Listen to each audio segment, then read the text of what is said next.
Okay, good morning, everyone, and welcome to this briefing at the Jerusalem Press Club. My name is Talia Dekel-Fleissig. As the seventh month of Israel's war against Hamas comes to a close, its international standing faces challenges on multiple fronts. Today, we'll be discussing its troubles in international legal forums, specifically surrounding reports that senior officials, including the Prime Minister himself, could be indicted at the International Criminal Court at The Hague for its conduct in Gaza. This, of course, is separate to the lawsuit filed at the International Court of Justice by South Africa in January. Furthermore, with heightened talk of the IDF expanding its operation into the southern strip, should Hamas reject the ceasefire deal on the table, Israel will be open to further attempts to curb its activities in legal forums. With us to tackle those issues is human rights lawyer Anne Hertzberg, who is the legal advisor for NGO Monitor, an organization with special consultative status with the UN's Economic and Social Council, and regularly appears before the UN Human Rights Council and other UN organizations. Thank you for joining us today, Anne. Thanks. Great to be here. Before we get into the implications of or likelihood of the reported developments, let's take a step back and analyze the current situation that we have. We're back to that thin line between a deal to release the hostages and an expanded IDF maneuver in Rafah, which would undoubtedly lead to significant damages on both sides, but of course, many casualties in Gaza, which is, of course, a consideration. But do you think that decision makers are taking the repeated use of international legal organizations to try to harness Israel's military efforts into consideration when making decisions in the field? And also, if you can address whether this explains maybe the postponement of the current operation? So I do think that the government does take these developments in international fora into consideration. However, I do not think it drives the general military strategy, of course. Certainly, Rafah is something that has been being debated and planned for many, many months. It's the last holdout for Hamas. It's essential in terms of a victory in this war. So I don't think the military, the military is concerned about these developments. But again, I think it cannot be driven by these developments at the ICC. Certainly, when it's coming to Israel's self-defense. We had 2 weeks ago the strikes from Iran. We have every day we're being bombarded by Hezbollah. So that's not something that they really can be focused on. However, there are members in the political branch, that are working to limit the damage. It's not so much, I think, the fear that they will, let's say, be tried by the International Criminal Court or something will happen at the ICC. I think that's a remote possibility. However, it's more just piling on in the political warfare, in the information space. And I think that's what's more damaging, because that will exacerbate protests globally, create more resolutions at the UN, more debates at the UN, and could cause pressure from ally countries like the US or the UK, who will be facing a lot of demonstrations at home and then have to put pressure on the Israeli government. So I think that's more why it's a concern, rather than the actual whatever the court itself might do or say. Okay, great. So you've actually touched on a few things that we can expand on individually. But before we do, addressing the reports that there were supposed to have been indictments at the ICC, do you know what's going on there? Do you have anything that you can add to the conversation in terms of the likelihood and what the potential impact would be if that were to occur? Yeah, so I mean, based on the media accounts, it appears that such indictments are imminent. I assume that there's legitimacy to those rumors. I don't think it would be getting into the media if there wasn't some truth to it. Um, I think, though, it's a very troubling development by the court if it chooses to go down that route, for two reasons. Number one, everything we've been hearing in the media recently has related to indictments of Israelis, not Palestinians. And I guess we'll have to see what happens. But if it turns out that the indictments are only against Israelis, that would be egregious and outrageous, considering what happened on October 7th and most egregiously because of the hostages. So, and the court itself has proof right now, evidence right now of crimes committed by Hamas. It has had actually for years, which we can get into later. But in terms of crimes that it could easily indict right now with evidence, we have the rockets, we have the massacres, we have the sexual violence, we have the hostages. All of this is on video, easily provable. And so if they are not acting on that, I think that is a disgrace. But then for the other concerning aspect, I think, is that if Kareem Khan, the prosecutor, chooses to move forward at this time, what is that saying about the role of this court in international conflicts, and particularly on the war against terrorism? Because there's no doubt that indictments of Israelis will be a huge boost to Hamas and Iran, and will no doubt could endanger the hostage deal.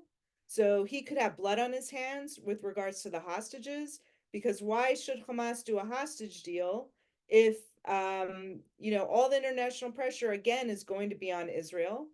And also it will embolden Iran, Hezbollah, the Houthis, and Hamas to continue their attacks on Israeli civilians and know that they can get away with it. So, to me, those are the most concerning developments about that. And frankly, I think if the prosecutor does choose to go ahead, he's really lost the forest for the trees. And just one other point, we may not know that arrest warrants have been issued because this can be in secret. So in other cases, for instance, in Ukraine, he issued arrest warrants against Putin and other Russian officials. Now, those were publicized that the arrest warrants were issued, but the indictments were not made public. So it's unclear the exact nature. There's general information available about the charges, but not specific details. So there's a possibility we may know indictments were filed and arrest warrants issued, but not know the details of those. And or they could be issued in secret, and they may already have been issued and we just don't know about it. But if that were to happen, would at least the identity of the people they're being issued against would be known to them, or could there be a situation in which they don't even know they're being indicted? Well, exactly. They may not know. So there is definitely a scenario where Israelis could be indicted and arrest warrants issued where they don't know the identities. Now we can all surmise, in the general political leadership. But yeah, there is a possibility we wouldn't know the names. And what does that mean, you know, on the ground in terms of their ability to move around the Yes. world? What would be the direct impact? Yeah. So the impact of that is it would presumably a friendly country would probably tip off someone in the Israeli government that these arrest warrants are out there. I assume it goes to Interpol or one of these international organizations. So somebody would know, or someone even in the court perhaps would tip off the Israelis. So they may know. But essentially, what it means is Israelis would not be able to travel probably to most European countries without potential risk of being arrested. I mean, there's already that risk now because of what's known as universal jurisdiction statutes. Um, but where the ICC puts European countries in a bind is that members of the ICC are supposed to help cooperate with the court, and particularly in arresting suspects.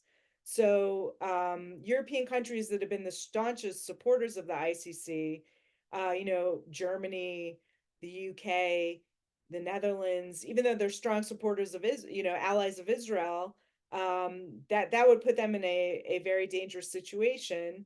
We've seen other cases in the case of Darfur with the former with Omar Bashir, the former leader in Sudan. He traveled freely around the world to many ICC member states and was not arrested by those countries. But of course, most of those countries have terrible human rights records. They don't respect international law or international justice. But for the Europeans, it would appear very hypocritical. So that's the primary danger, that they would not be able to travel. Okay. You mentioned friendly countries perhaps being able to tip off the Israelis, but what about the role of friendly countries in preventing this from happening in the first place? Do our allies have tools in the international fora to have prevented this? We saw, of course, that the position of neutrality, even by our strongest ally at the Security Council, was waived in their recent abstention. How do you see that playing out? Yeah, so in the on the US side, the US is not a member of the ICC, so I should state that up front. When President Trump was in office, he actually had issued sanctions against the ICC prosecutor and other officials there, for the actions they had been taking that he viewed were inimical to US interests. I don't think the Biden administration would do that. Um, Behind the scenes, I believe they're probably having very frank conversations with the Office of the Prosecutor. One way I think they could proceed, is that the US has been giving cooperation on the Ukraine cases to the court, even though it's not a member. So that is one area they can exercise leverage in terms of not agreeing to cooperate anymore on those cases. And Congress could take steps in terms of sanctions or limiting visas. Um, Again, the State Department, though, plays a large role in that. So we'll have to see how that plays out. In Europe, they have a bit more leverage because they are members of the court and are the primary funders of the court. So one of the ways in which they can exercise leverage, of course, is funding. They can say, we're not going to fund. Another thing they can do is not cooperate in any extensive way. Recently, the court last week issued a paper on the principle of complementarity, which is one of the governing principles of the court, where if a country is investigating charges, the ICC will not step in. Now, of course, in our case, they violate that principle, and they have repeatedly. But they in that document were asking for money essentially to set up field offices on the Egyptian border, presumably, or in Gaza. So that's one thing that could be withheld. No, we're not going to give you funding to open these offices. Um, and then again, just not giving the court as much support as they could. So these are some of the ways in which allied countries could exercise leverage. Um, you did mention that we're talking about mostly senior officials in government, but one journalist is asking if the role of social media has opened up the floor for even lower-ranking reservists who have been open about their participation in the war in the last 7 months. Is this something that is being tracked by the organizations, the pro-Palestinian organizations, to target even lower ranking officers and just regular soldiers? Yeah, so there have been NGOs, and I'll add many of them are linked to the PFLP terrorist organization or the Muslim Brotherhood, that have been filing communications with the Office of the Prosecutor in the past couple years, even before October 7th, where they have been targeting lower level officials or lower level members of the military. I think what it's important for people to realize is the court has been in operation now since 2002, so almost 25 years. The cost of the court is well over $1 billion in that time. So the budget's around $200 million a year. And they've held a handful of trials, 10 trials, I think. And so this is not meant to be an all-purpose court. Even if they do end up proceeding against Israelis, it's only going to be a couple people. Now, in recent years, there's been talk, and perhaps it's reflected in some of the cases they've been filing.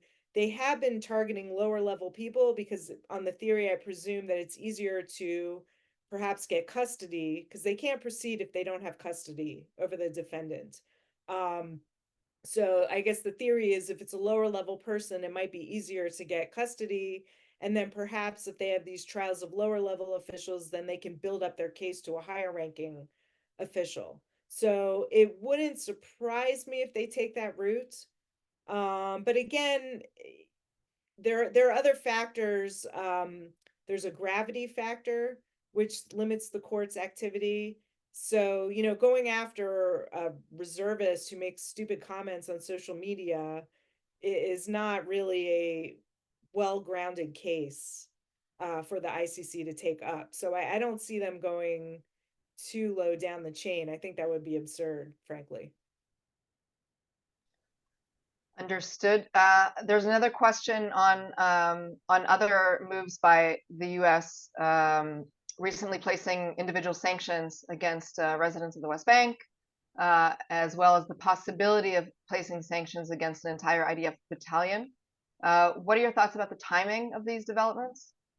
Yeah, so I think the time, so the I think what was motivating those moves, now I don't think they are going ahead with the proposed sanctions against the battalion.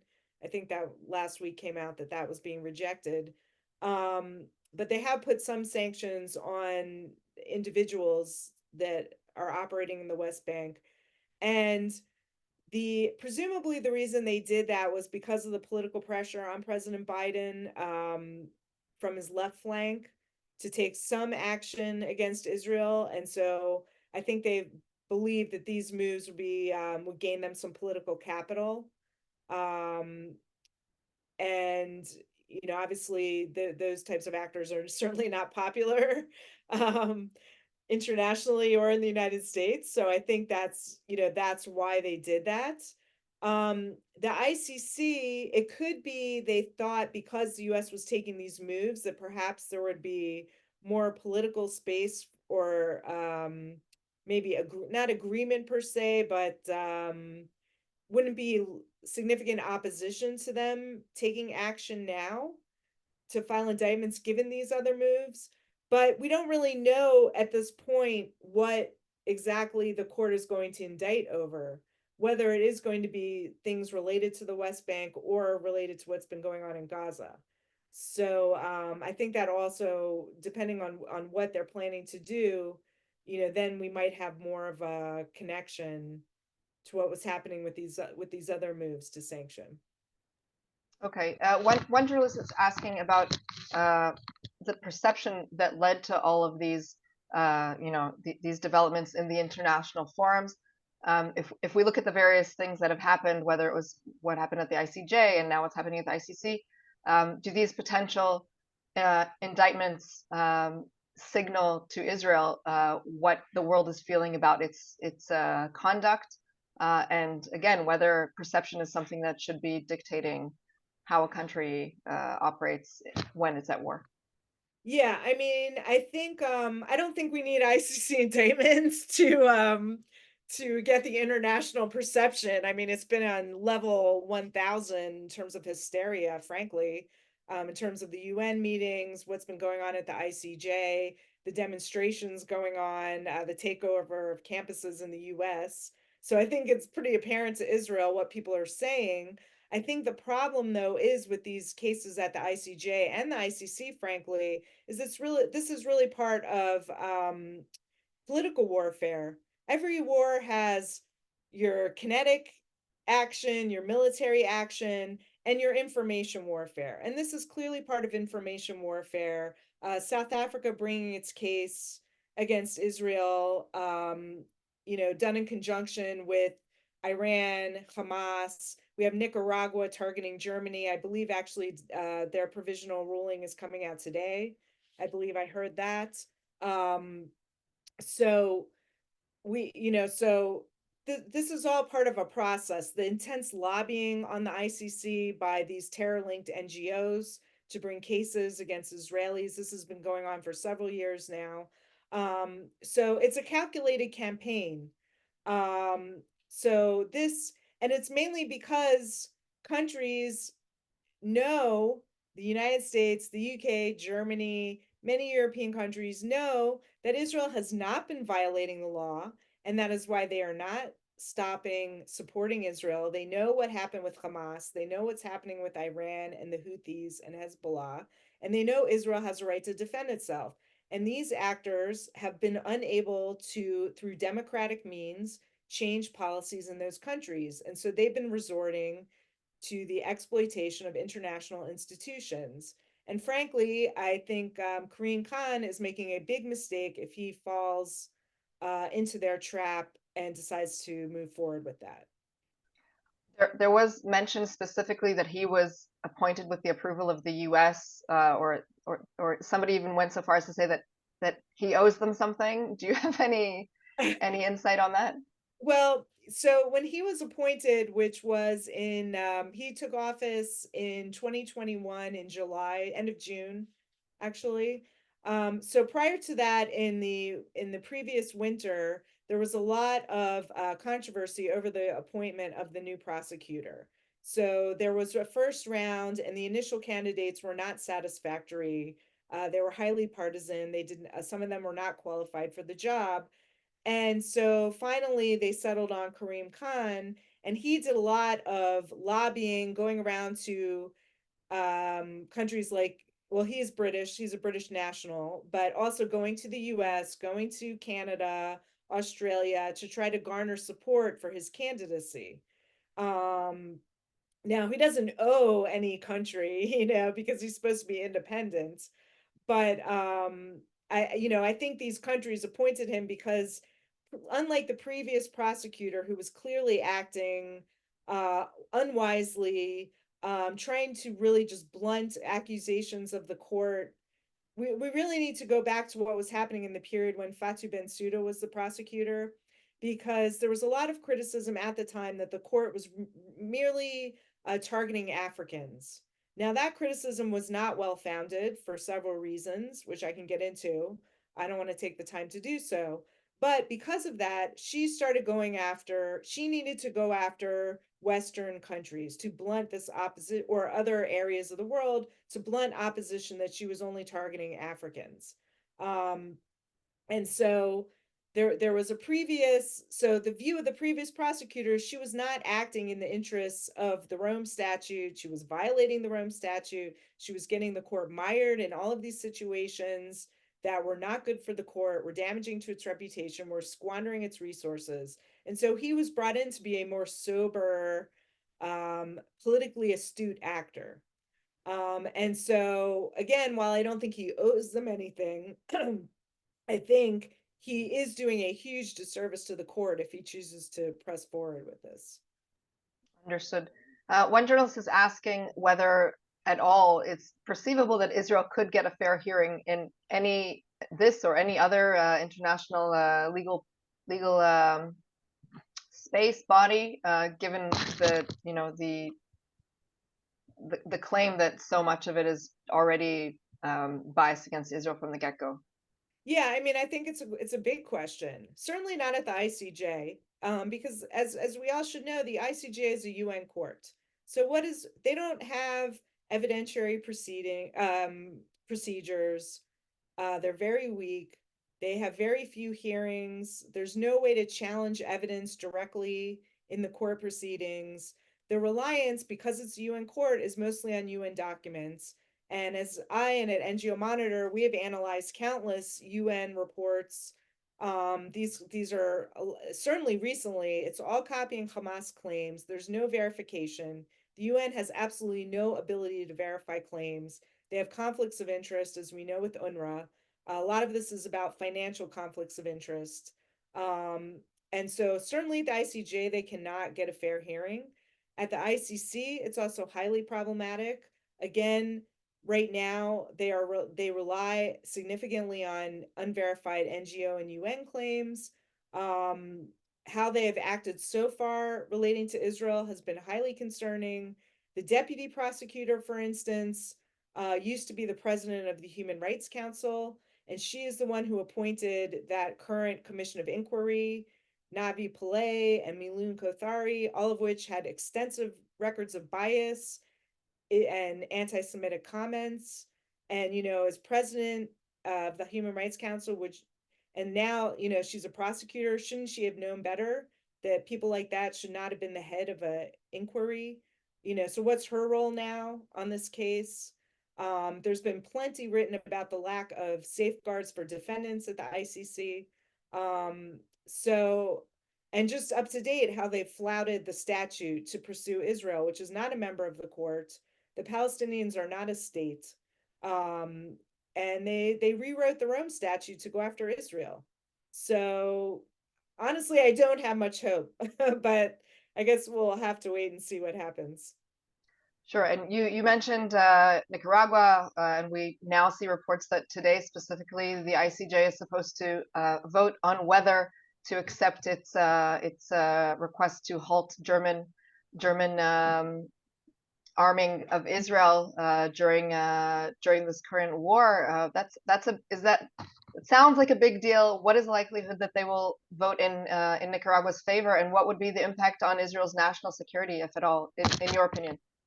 Yeah, I mean, to date, the ICJ is still not called on a ceasefire. I mean, it would be absurd. But again, nothing surprises me lately. If they would say Germany has to impose an arms embargo, I mean that's completely ridiculous. Because it is legal to fight a war of self-defense and to protect itself after what had happened. So Israel legally can fight this war.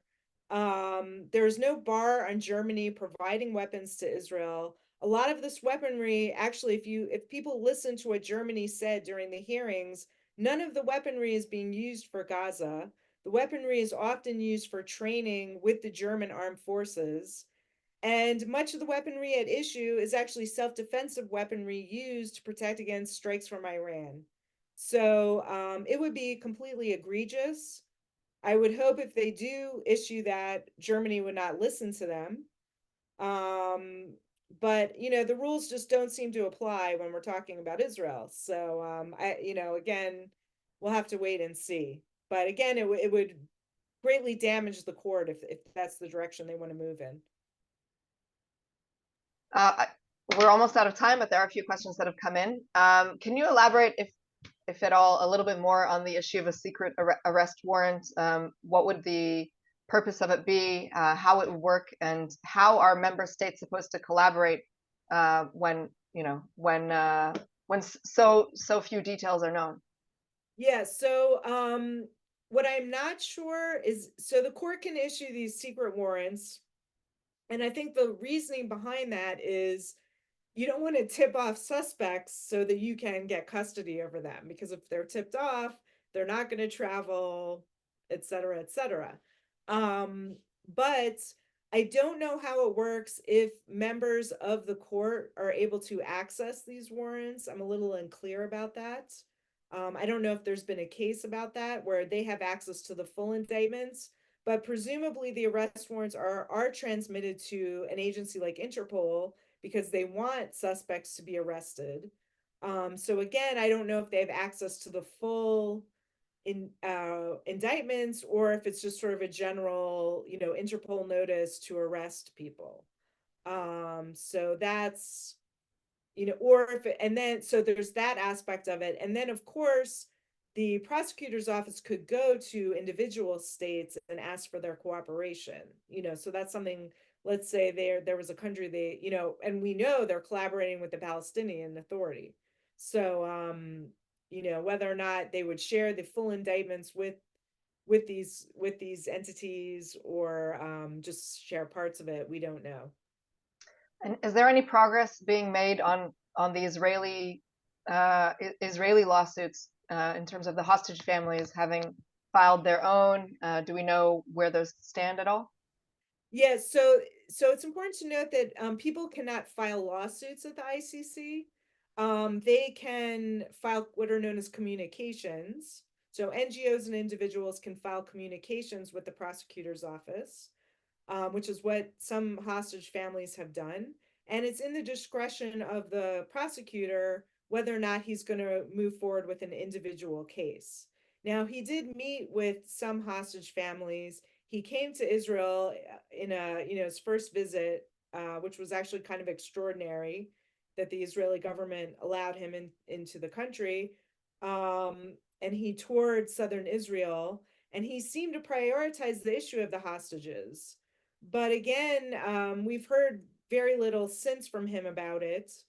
And so we don't know. Also, it should be noted the ICJ in its provisional measures against Israel said there had to be immediate unconditional release of the hostages, but of course no one focuses on that aspect. So the issue of the hostages seems completely erased from the radar. And also, Karim Khan could have acted on October 8th, indicting Sinwar, Mashal, and all the rest of the Hamas leadership, Hania, for these hostage takings, it's in the Rome Statute. It's a war crime. I think it also could arise to the level of crimes against humanity. And he could have done it 6.5 months ago, but he hasn't done it. So it just again calls into question the priorities of this court. What are they focusing on? And this really just demonstrates it's a politicized court. It's not based on principle. And I think they really have in that institution need to do some serious reevaluation of the institution and what it's for. And are you concerned at all that the fact that he did meet with hostage families, the fact that Israel did let him into the country, kind of gives legitimacy to the process itself, and even maybe the ruling itself? I mean, that was, I think, one of the concerns some people had with him coming into the country, because Israel has taken a very strong stance that it doesn't have jurisdiction. I know they were weighing that against, they wanted to really show people like him what exactly happened on October 7th, because, since then there's been a mass campaign led by UN officials, human rights officials to erase what happened on October 7th. So he did see it for himself. So I think that they were trying to balance that. If they thought it was going to buy them some goodwill, I'm not sure. But again, we have to just wait. We just don't know, how he's proceeding or against who he's proceeding. And I do want to say in the media there have been reports that he may proceed on provision of humanitarian access. And I think that's also in Gaza. And I think that's also, based on really flimsy evidence, because Israel has done more than any country in providing humanitarian aid to an enemy and enemy territory, fighting a war like this. And the amount of aid going in, a lot, and no one is focusing on Hamas's role in stealing this aid, diverting the aid, blocking the aid from being delivered, the role of UN agencies complicit with Hamas in the stealing of this humanitarian aid. And these are really significant aspects of any case. And it's unclear if Karim Khan's even looking at that, because he's all the information he's getting is one-sided. So that's also what's highly troubling. Understood. Just before we wrap up, I do want to get your professional opinion on something a little closer to home. Even you had attended Columbia University for your training, and you mentioned the protests very early in our briefing. We know that there are Jewish students, maybe other students, who are filing lawsuits against the leaderships of the university for allegedly not keeping them safe. Do you have any insight on those lawsuits, whether there's a chance, and maybe any recommendations, if at all, what the university should be doing, what the students should be doing? Yeah, I mean, I think these lawsuits are very important. There are several grounds upon which these cases can go forward. You have, first of all, violation of Title VI of the U.S. Civil Rights Act. You have contract violations, failure of the universities to protect the Jewish students, violations of the policies of the universities. So there's several grounds upon which these lawsuits can go forward. So hopefully, given the egregious nature of these protests and the support for material support for terrorism is something else they may go forward on, given they're allowing people to promote to their groups that are linked to terrorists that are behind some of these protests. And there's, active support for terrorist entities in these protests. So hopefully we'll start seeing soon whether or not these cases are going to be successful. I think they're going to explode. We're going to see many, many more of them in the coming months. And to tie this back to the ICC, though, one of the other fears I have if Karim Khan goes forward, this is going to make these protests. This anti-Semitism is already at historic levels. If you look at the ADL reporting from the ADL, if you look at reporting from Jewish community groups in the UK, they are recording incidents of anti-Semitism at record levels. And the ICC, should they go forward, I think is going to amp this up to levels we have not ever seen, and place Jews in the diaspora, forget about Israel, into even more danger. And so one of the precepts of the ICC is interests of justice. And so Karim Khan really should take a look at the interests of justice when he's going forward, how his acts will be emboldening Iran, emboldening Hezbollah, emboldening the Houthis, emboldening Hamas, hurting the hostages, and contributing to historical levels of anti-Semitism not seen since World War II, if he moves forward. And so I think these are the questions that we need to ask, should things proceed. All right, very sound advice that I think we all hope he takes, as well as anyone else involved in the process. Anne Hertzberg, legal advisor of NGO Monitor, and also representing the organization in different UN bodies. Thank you so much for your time. Thank you. All right, have a good day, everybody. Thanks.